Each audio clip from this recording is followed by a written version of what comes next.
On a night when the heavens seemed to rage against the earth, a relentless storm lashed through the small, forgotten town of Blackwood Hollow. Sheets of rain pounded the empty streets, and howling winds carried whispers that seemed to echo secrets long buried. At the edge of this desolate town stood Ravenwood Manor, a crumbling estate veiled in shadows and murmurs of dread. Its towering silhouette loomed against flashes of lightning, revealing cracked windows and ivy-covered walls that seemed to claw at the stone like they, too, wished to escape. But it wasn't the manor's exterior that inspired tales of unease. Beneath the estate lay a secret, a basement sealed behind a heavy iron door. Locals spoke in hushed tones of the strange laboratory hidden within. They told of experiments that defied the natural order, of lights flickering faintly in the dead of night and cries that never sounded entirely human. Decades had passed since anyone dared to approach the place, yet the air around Ravenwood still hummed with a sense of unspoken menace, as if the very ground remembered the horrors it had witnessed. What really transpired in that basement, and why do the stories persist despite the passage of time? As we delve deeper, you might not just uncover the answers. This mystery may change the way you understand the boundaries of science, life, and the unknown forever. Stay with us, because what comes next will lead you into the heart of a tale that will leave you questioning the limits of curiosity and the price of seeking the forbidden. Now turning to the man at the center of this unfolding enigma, we meet Arthur Benson, a retired lawyer whose sharp mind and unyielding curiosity have always set him apart. Known for his meticulous attention to detail and a passion for uncovering lost histories, Arthur spent much of his career dismantling complex legal mysteries. But beneath his calm and methodical exterior lies a restless spirit, one forever skeptical, yet irresistibly drawn to the unknown. Arthur believed he had left his days of unraveling puzzles behind, content to spend his retirement poring over dusty archives and piecing together forgotten narratives from the safety of his tranquil study. That is, until an unexpected letter arrived on an otherwise uneventful afternoon. The letter, marked with a wax seal, bore the name of a distant relative, Margaret Dawson, a name he barely recognized but could not ignore. The letter informed him of his inheritance, Ravenwood Manor, the sprawling, decaying estate on the outskirts of Blackwood Hollow. While most would consider such an inheritance an intriguing, if burdensome, windfall, Arthur felt an unshakable unease from the moment he read the words. The name Margaret Dawson stirred something in his memory, though he couldn't quite place it. Stories whispered at the edges of old family gatherings, hints of scandal and genius intertwined with an air of tragedy. Margaret, it seemed, had been as much a woman of brilliance as she was an enigma, her work and her life shrouded in questions too uncomfortable for anyone in the family to answer. This inheritance, then, felt less like a gift and more like a summons into a forgotten chapter of his family's history, one he wasn't sure he was prepared to face. But Arthur was also a man who couldn't turn away from a mystery, no matter how unsettling. His skepticism might have tempered his imagination, but it never quelled his drive to learn the truth, whatever the cost. Little did he know, stepping across the worn threshold of Ravenwood Manor would lead him into a tale far darker and more complex than anything he had ever encountered in the pages of history books or legal briefs. And as his connection to Margaret's legacy grew clearer, Arthur began to suspect that this inheritance came not by chance, but by design. Moving forward, we'll see that the secrets waiting within Ravenwood's crumbling walls were destined to find him as much as he was destined to uncover them. With the next phase of the journey in sight, Arthur found himself standing before Ravenwood Manor, a place that seemed to inhale the light and exhale shadows. The estate loomed on the edge of Blackwood Hollow like a forgotten sentinel, its once grand facade now a patchwork of cracked stone, ivy-choked walls, and windows clouded with grime. The air around the manor felt heavy, as though weighed down by the whispers of its grim history. As Arthur pushed open the wrought iron gate, its creak echoed unnaturally loud in the stillness, like a protest against his intrusion. Inside, the manor was a labyrinth of decay. Dust blanketed every surface, turning the remnants of its former elegance into a sepia-toned memory. Chandeliers hung precariously from the ceilings like ancient relics, their crystals dulled and cobweb-covered. Wooden floors groaned under each step, as if the house itself were aware of his presence. Flickering light bulbs cast trembling shadows across the cracked plaster walls, their erratic glow creating the illusion of movement where none should exist. Arthur couldn't shake the sensation of being watched, though he knew the house was empty, or at least it was supposed to be. Among the unsettling features of the house, one stood out: the basement door. Unlike the other parts of the manor, which wore their neglect openly, this door was intact, solid, and curiously locked. Its dark wood bore no dust, no scratches, no signs of age. It was as if it were preserved against the passage of time, standing in deliberate opposition to the ruin around it. Carved into its surface were intricate patterns, symbols that Arthur could not decipher, but felt were significant. The door seemed to hum with an almost imperceptible vibration, as though something behind it was alive, or waiting. Strange noises emanated from beyond the door. At first they were faint, soft tapping sounds that could easily have been attributed to the settling of the old house. But as Arthur lingered, the sounds grew more distinct, a faint scraping, a distant thud, and every so often, what could only be described as a low, guttural whisper. The cold air around the door was unlike the stale warmth of the rest of the house. It was sharp, biting, and carried an odd metallic tang that stung Arthur's senses. In the dim light of the flickering bulbs, Arthur noticed shadows that did not align with any source. They seemed to move independently, lingering at the corners of his vision before dissolving into the dimness. The oppressive silence of the manor was broken occasionally by the faint echo of footsteps, though he was certain no one else was there.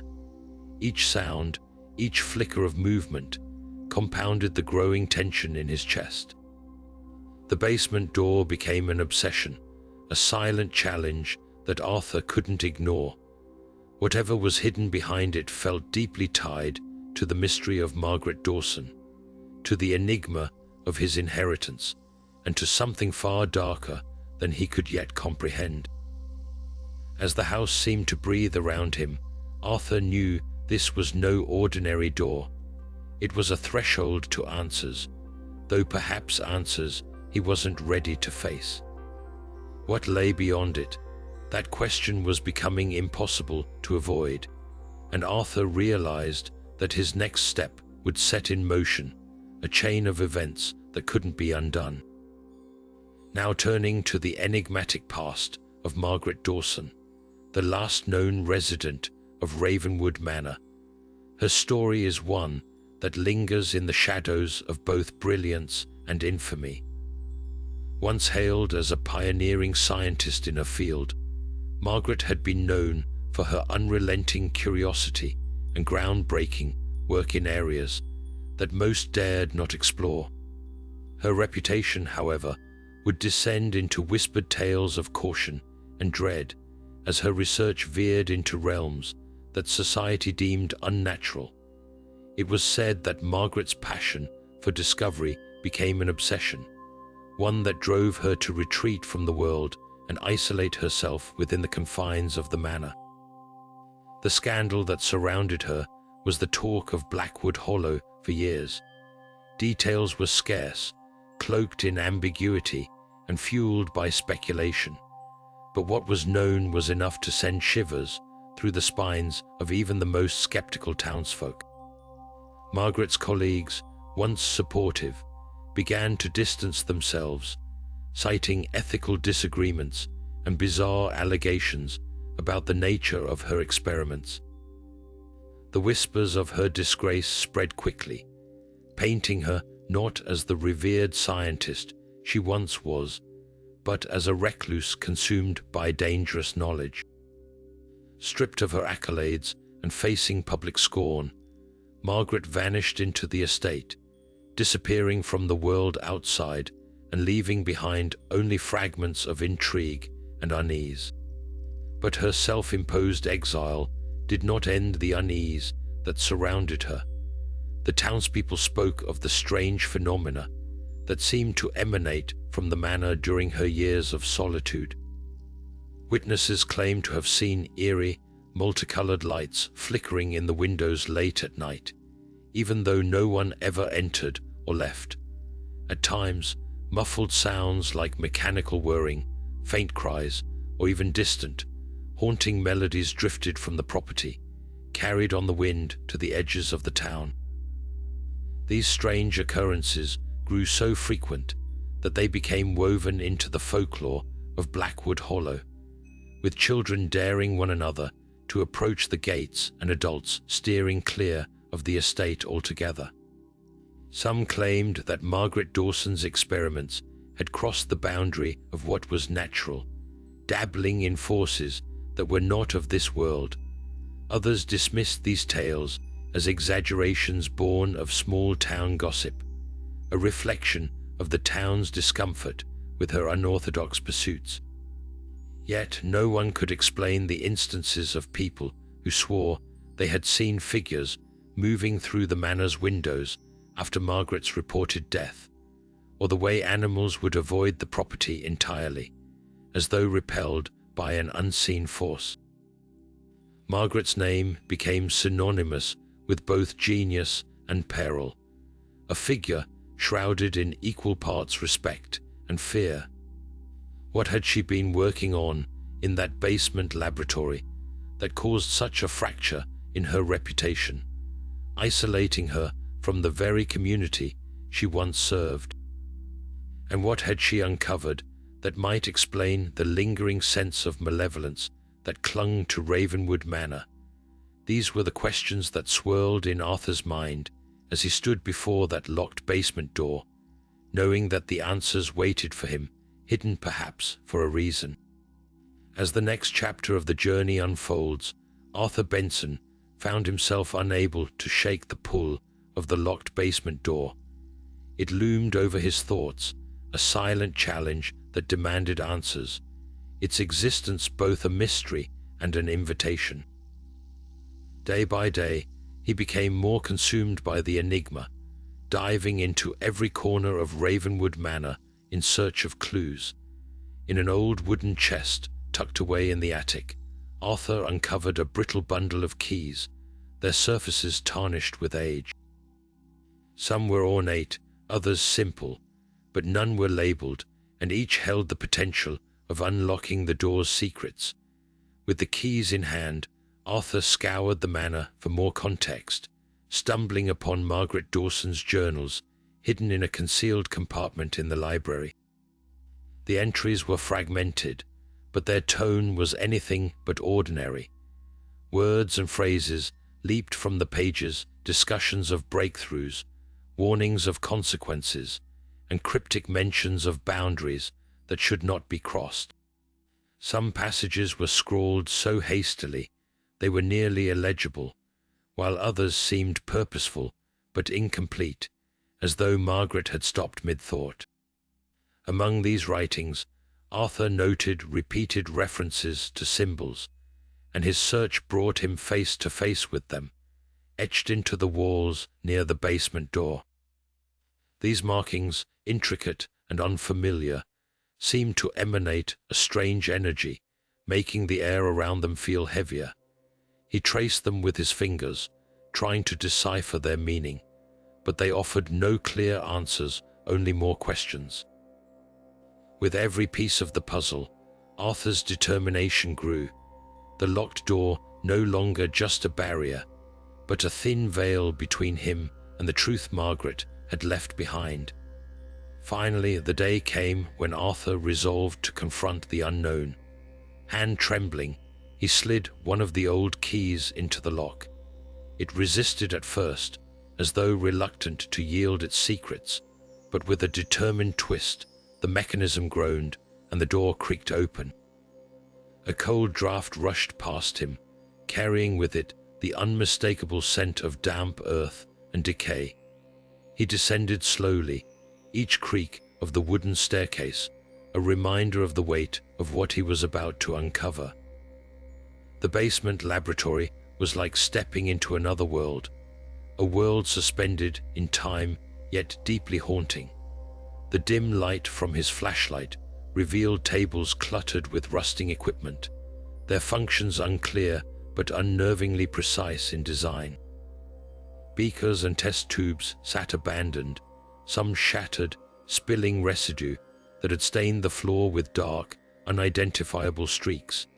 Jars lined the shelves, their murky contents distorted by years of grime. Some seemed to contain fragments of plants or minerals, while others held shapes that made Arthur's stomach turn.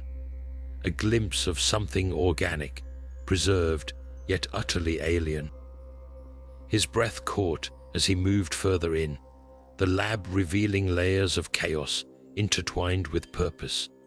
Papers lay scattered across a nearby table, bearing diagrams and formulas far beyond his understanding. At the center of it all stood a large, foreboding machine, its metal surface discolored with age and streaked with ominous stains. Wires trailed from it like veins, connecting to smaller devices that hummed faintly even after all these years, as though the room itself refused to let go of its secrets. Arthur's flashlight flickered, and for a split second, he thought he saw a shadow move across the far wall. The unease settled deeper into his bones as he realized this was not just a relic of Margaret's experiments. It was her legacy, an echo of whatever she had unleashed here. Standing there, surrounded by the remnants of a mind that dared to tamper with the unknown, Arthur could not shake the feeling that opening the door had set something into motion. What began as curiosity was now a gnawing sense of dread, and he knew that whatever answers he sought, they would come at a price. Yet as his eyes lingered on the papers, the machines, and the jars, he also realized that turning back was no longer an option. With his heart pounding, he prepared to delve deeper into the mysteries that awaited, unaware of just how far-reaching the consequences of his discovery would be. Now turning to the clues left behind, Arthur's eyes were drawn to a scattered pile of notebooks on one of the tables, their covers warped with age and faintly stained. As he opened the first, he was met with Margaret's unmistakable handwriting, precise, yet increasingly frantic as the pages turned. The phrases leapt out at him like warnings, harnessing the unknown, the human threshold, and the price of progress. These cryptic words painted a chilling picture, even though their full meaning remained elusive. It was clear that Margaret had been no ordinary scientist. Her work had crossed into realms of both brilliance and madness. Beside the notebooks lay a thick ledger, its pages brittle but intact. Arthur carefully turned them, his breath hitching as he discovered what appeared to be a list of names. Some were underlined, others crossed out violently in dark ink, with the word failure scrawled beside them.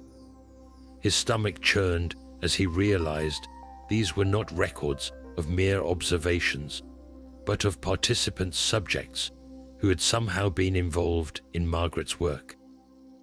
The implications were horrifying, each name a potential key to a story that no one would dare to tell. As he continued to explore, his flashlight illuminated the far corners of the laboratory, revealing objects that seemed designed for restraint rather than research.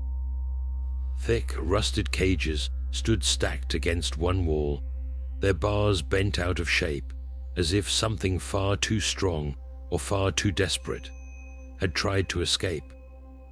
Inside one of them, the remains of a shredded harness lay tangled with fragments of straps, an eerie testament to whatever had been contained there. Nearby, a tray of broken syringes glinted in the faint light, their needles warped and darkened with residue. Arthur couldn't help but imagine the countless times they had been used, their contents an unsettling mystery. Yet it was what he found next that truly made his blood run cold. On a shelf lined with dusty jars and flasks, one container stood out, a thick glass vessel sealed with heavy metal clamps. Inside, a faintly glowing, bubbling liquid pulsed with an otherworldly light, as though it were alive.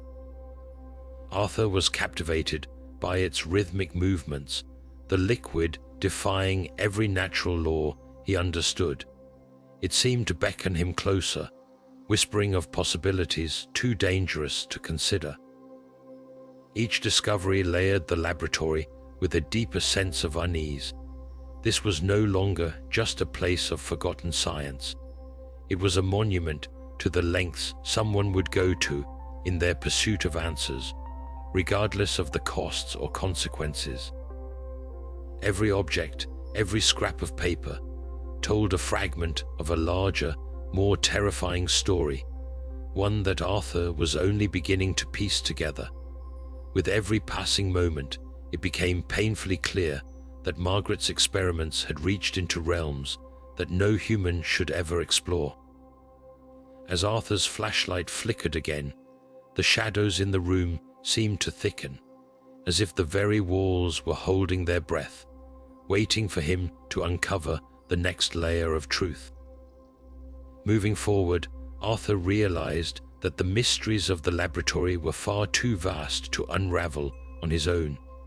Seeking answers, he ventured into the heart of town, where the quiet streets and wary glances of the townsfolk spoke volumes. It became evident that Margaret Dawson's shadow still loomed large over the community. His first stop was Harold Murray's hardware store, a dimly lit shop cluttered with tools and trinkets from another era. Harold, a man whose cynical demeanor matched the creases on his weathered face, initially met Arthur's questions with deflection, but as the conversation lingered, his defenses began to crack. With a lowered voice, Harold shared what he described as a warning rather than a tale. He spoke of strange disappearances that no one dared to investigate too closely. People went up to that manor, Harold muttered, his eyes darting toward the door. But not all of them came back the same, if they came back at all. His cryptic words only fueled Arthur's determination. Next, Arthur sought out Isabel Knight, an artist with an eccentric air and a storied connection to Margaret. Her studio, a converted attic, spilling over with painted canvases and half-finished sculptures, felt like a world removed from the stifling atmosphere of the town. Isabel's demeanor was guarded, but her piercing eyes betrayed an unspoken knowing. When Arthur broached the subject of Margaret's experiments, Isabel hesitated before guiding him to one of her paintings. It was a chaotic swirl of dark colors, punctuated by splashes of luminescent green that immediately reminded Arthur of the glowing liquid in the laboratory. She said it was to help, Isabel whispered, her voice tinged with bitterness. To push boundaries, to break barriers, but at what cost? Isabel recounted the night she saw Margaret for the last time, her face pale and her hands trembling, muttering about unlocking something profound. The memory seemed to haunt Isabel as much as it intrigued Arthur. Piecing together these fragments, Arthur began to sense an unspoken conspiracy among the townsfolk, a collective silence born of fear. Rumors hinted at mutilations and grotesque changes in those who had visited the manor, though no one dared to confirm the details outright. Each interaction left Arthur with more questions than answers, as if the truth was a puzzle no one wanted to complete. The town itself seemed complicit in burying Margaret's legacy, yet the more people tried to steer Arthur away from the path, the more resolute he became. What had Margaret done to elicit such deep-seated dread, and why did so many seem to believe that some things were better left undiscovered? As Arthur returned to the manor with these heavy revelations, a chilling thought crossed his mind.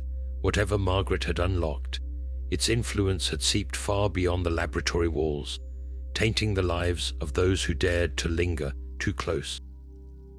And this was only the beginning of what he was about to uncover. With the next phase of the journey in sight, the shadow of a long-forgotten figure begins to emerge. Dr. Edward Hargrove, Margaret Dawson's enigmatic research partner. Edward, a man driven by an insatiable hunger for progress, had once shared both the brilliance and the burden of Margaret's groundbreaking, yet perilous experiments. However, their partnership unraveled when ethical lines were drawn in the sand. Margaret, though defiant in her pursuit of knowledge, apparently saw a boundary she refused to cross. Edward, on the other hand, saw those same boundaries as mere obstacles to be dismantled. When their partnership dissolved, Edward went underground, severing ties even as he secretly carried forward the work Margaret had left behind. His obsession with perfecting what they had started consumed him, pushing him further into the shadows. Unknown to Arthur, Edward has been quietly observing every step of his investigation. He watches with a calculated gaze, his cunning mind weighing every move Arthur makes. Edward's life has become one of cloaked manipulation, bending those around him to serve his unrelenting pursuit of progress. Townsfolk who dared to pry too closely into the manor's past found themselves either silenced or unwittingly lured into his machinations. Edward's charm, when he chose to wield it, was as sharp as it was disarming. He had a way of making people believe in his vision, even when their instincts warned them otherwise. But when persuasion failed, Edward's relentless nature ensured he would achieve his goals by any means necessary. Years of secretive work had hardened him, yet his passion for discovery remained unyielding. Edward's ultimate goal was not just to replicate Margaret's experiments, but to surpass them, to prove that no line was too sacred to cross and no force too dangerous to wield. His single-minded focus consumed him to the point where morality was no longer a consideration. Only success mattered. For Edward, the laboratory was not merely a place of science, but a battleground where nature's laws could be rewritten. And above all, he was determined that no one, not even Arthur, would stand in the way of his mission. Edward's presence lingers as a quiet, unyielding force, his actions weaving a silent thread of influence that Arthur has yet to recognize. As Arthur inches closer to the truth, he remains blissfully unaware that his every step is being watched, his every revelation anticipated. For Edward, Arthur's curiosity is both an annoyance and an opportunity. After all, in Edward's eyes, knowledge must always come at a price, and he is more than willing to ensure someone else pays it. The story has now set the stage for a collision course, one where the past's darkest secrets will inevitably confront the present's fragile resolve. With the next phase of the journey in sight, Arthur begins to notice things he cannot easily explain, small moments that quietly unsettle the logical foundations he has always relied upon. It starts subtly, almost innocuously, a faint whispering that seems to emanate from the basement walls. At first, he dismisses it as the wind weaving through the cracks of the old manor, but each time he tries to convince himself, the sound grows clearer.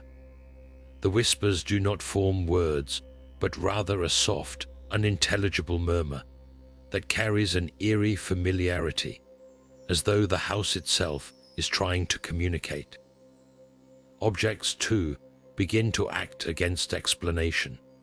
A chair that Arthur distinctly remembers placing by the desk has inexplicably shifted to the opposite corner of the room. A journal he had been studying carefully one evening reappears closed and dusty in the very spot he had initially found it. Each instance leaves Arthur questioning his memory, desperately searching for a rational answer that refuses to come. Shadows begin to stretch and move where no source of light could cause them. Arthur catches fleeting glimpses of a tall, indistinct figure in his peripheral vision, lingering just long enough to unsettle, but vanishing the moment he turns to face it. The figure does not move like a person, it flits, weightless and fast, as though it does not fully belong to the world Arthur knows. The temperature in the basement laboratory also begins to shift unpredictably.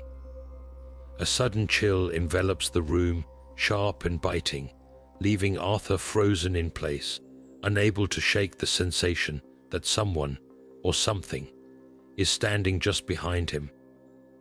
These disturbances are not limited to the basement. Late at night, as Arthur lies restless in bed, he hears faint footsteps pacing the halls outside his door. Each creak of the floorboards presses down on his nerves, but when he musters the courage to investigate, he is met only with silence and stillness, the house seemingly mocking his fears. The more Arthur observes, the more his skepticism begins to waver.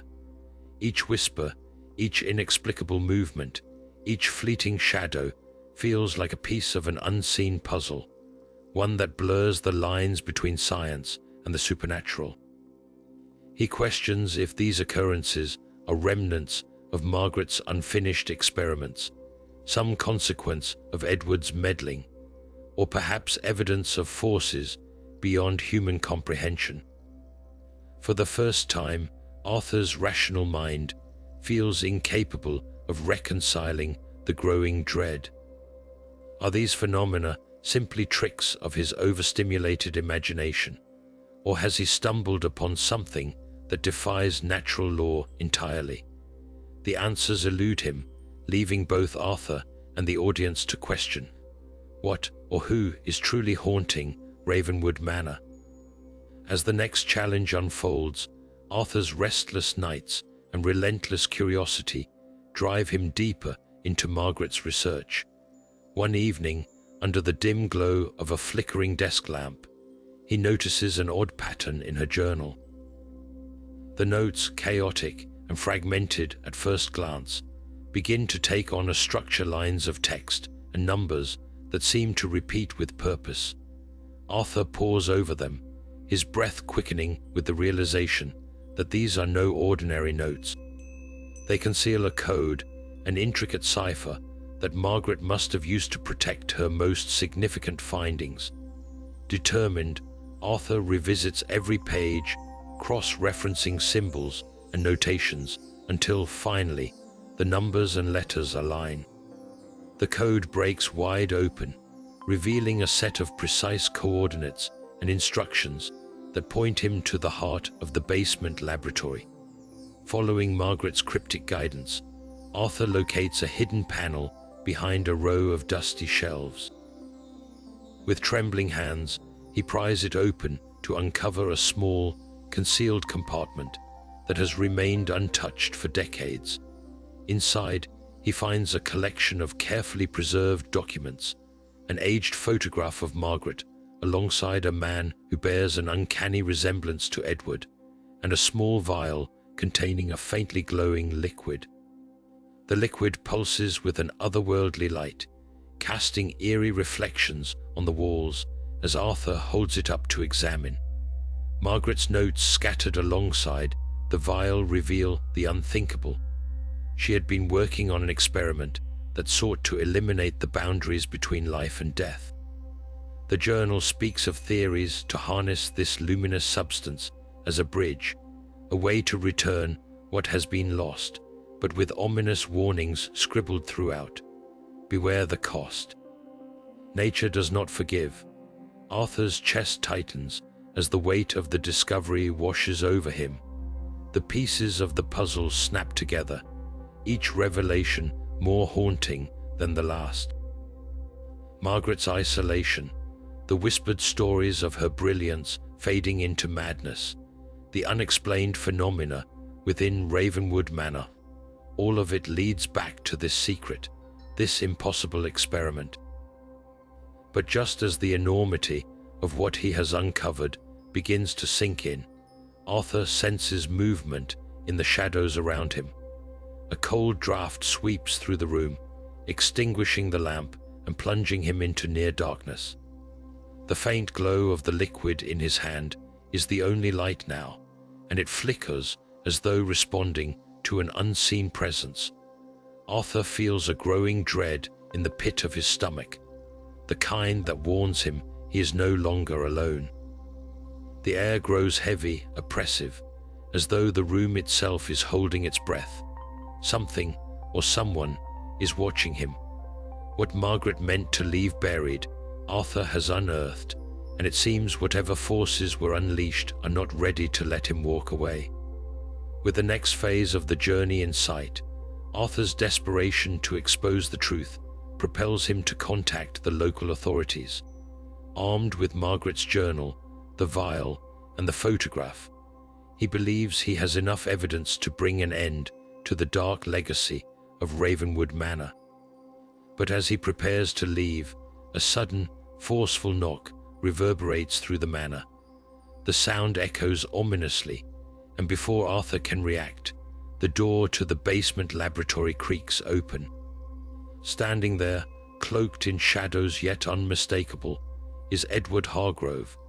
His piercing gaze cuts through the dim light, and his voice, low and measured, carries an unsettling calm.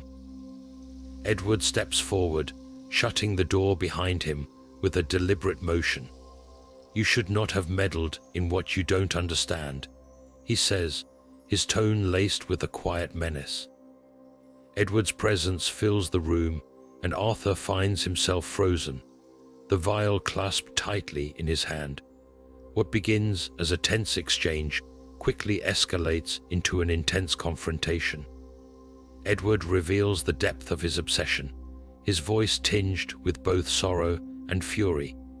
He speaks of a personal tragedy, a loved one lost too soon, that consumed him with the desire to rewrite the rules of life and death. Margaret had once shared his vision, he admits, but her resolve faltered when she saw the cost of their pursuits. "But I couldn't stop," Edward says, his voice breaking. Because to stop Arthur would have meant accepting loss, and some of us cannot bear such finality. As Edward steps closer, his shadow looms over Arthur, the tension crackling like static electricity. Arthur musters his courage, accusing Edward of sacrificing ethics and humanity in his pursuit. The words ignite Edward's fury, his calm unraveling as he defends his work as a necessary evil, a gateway to a new existence. The argument crescendos, emotional and raw, until Edward lunges for the vial, his desperation palpable. A struggle ensues, their movements chaotic and frenzied as they grapple for control. In the chaos, the vial slips from Arthur's grasp, shattering on the cold, stone floor. The faintly glowing liquid begins to spread, its luminescence intensifying as it seeps into the cracks and crevices of the laboratory. What happens next defies explanation. A deep, resonant hum vibrates through the room, growing louder with each passing second. The air itself seems to ripple, distorting reality as the liquid pools and begins to emit a blinding light. Shapes coalesce within the glow, figures ghostly and undefined, yet unmistakably human. The energy in the room grows unbearably intense, and the very foundation of the laboratory trembles, as though the manor is rejecting what it was never meant to contain. Edward stares into the light, his expression a mix of awe and terror. "It worked," he whispers, his voice trembling. "It actually worked, but the victory is short-lived." The experiment's consequences spiral out of control, the radiant shapes growing unstable, twisting and contorting in unnatural ways. The hum becomes a deafening roar, and the air grows suffocating. Arthur realizes with horror that the experiment has unleashed forces far beyond human comprehension.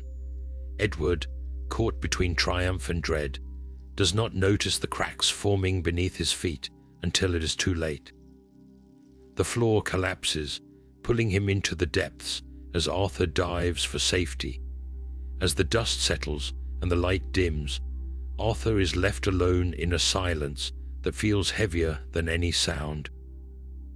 The laboratory is in ruins, and the glowing liquid is gone, its remnants absorbed into the broken earth. Edward has vanished, leaving behind only his final words echoing in Arthur's mind. Arthur, battered and shaken, faces a life-altering choice. Does he reveal the terrifying truth to the world, risking the havoc it could unleash? Or does he bury it, ensuring the dark secrets of Ravenwood Manor remain hidden forever? Holding the fragmented remains of Margaret's journal, Arthur knows that whatever decision he makes, the scars of this night will stay with him forever. With the next phase of the journey in sight, Arthur emerges from the ruins of Ravenwood Manor, a man forever changed. The night's harrowing events have etched themselves into his soul, carving scars that no time will ever fully heal. The shattered laboratory lies silent behind him, its dark secrets now a burden he alone carries.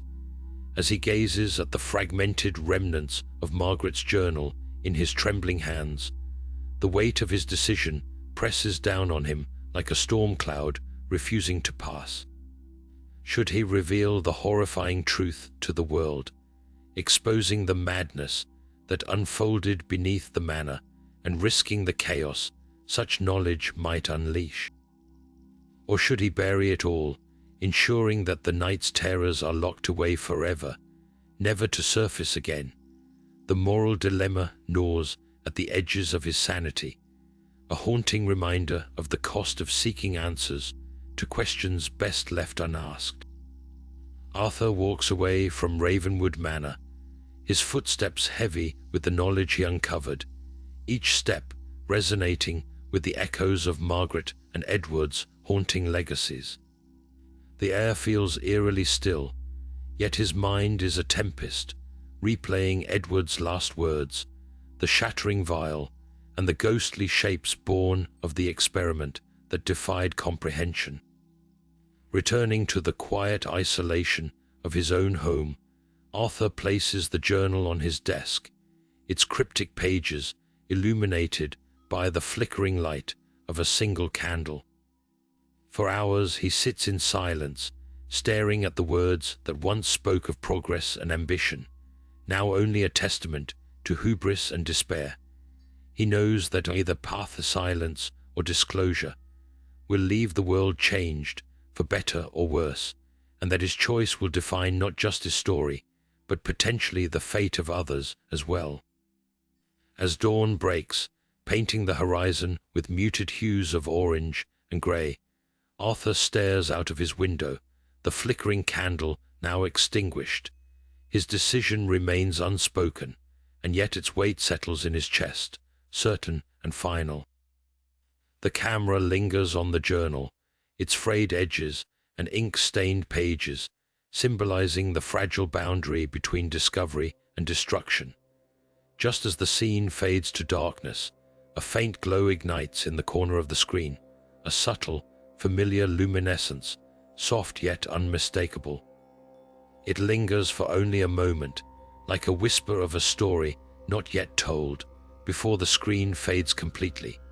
And so, the tale of Ravenwood Manor and its basement laboratory ends. But the questions it leaves behind endure, reminding us all of the perilous line between curiosity and consequence. If you enjoyed this chilling tale and want to be part of unraveling more mysteries with us, make sure to like this video, subscribe to the channel, and turn on notifications so you never miss another story. Thank you for joining us, and until next time, sleep well if you can.